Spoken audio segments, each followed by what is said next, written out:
All right, so I hope you enjoyed the first read through of your own books. Today, I want to point out some of my own changes in thinking as I read my own story, and then I'm going to have you guys do the same thing. So I'm going to use a couple pages from my book, Ants. We are going to go through and we are going to see when our thinking changes, when I learn something new.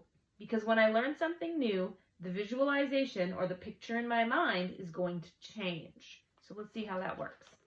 I'm going to read about ants and their homes. So you can take a look at the picture. It says that is an army ant colony. All right, so here's what it says. 1 ant, 2 ants, 3 ants, 4. See 1 ant and you'll see lots more. Ants live in large groups. Okay, so they live in large groups. At first I was just picturing ants walking along, because usually when I see ants, I see 1 or 2 kind of walking in a trail, and that's it. But now it's saying you see 1 ant, you'll see lots more. So now I'm picturing more ants, kind of like this picture. It says ants live in large groups, but how large? I'm kind of going to picture, I'm visualizing an ant hill, which is like a big pound of dirt or a big pile of dirt. So maybe there's a bunch of ants in there. Now I'm picturing a larger amount of ants. A group of ants is called a colony. Okay, so now I've learned that they're called a colony. That doesn't really change my visualization, but it's still something I've learned. An ant colony lives in a nest. A nest. Now I'm picturing a nest like a bird's nest, but that's not how I was picturing an ant colony before. When I was picturing an ant colony at first, I was only picturing the mound of dirt on the ground that I've seen from the outside.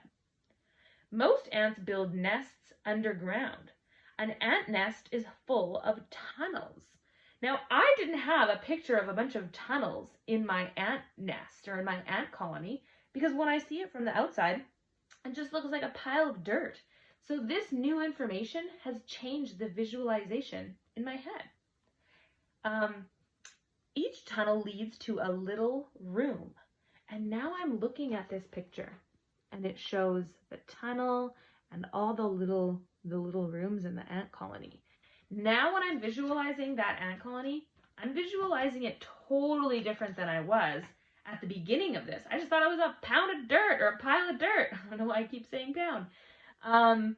But now I'm picturing tunnels and rooms and all these ants running through it, and it's kind of cool. Some ants do not live underground.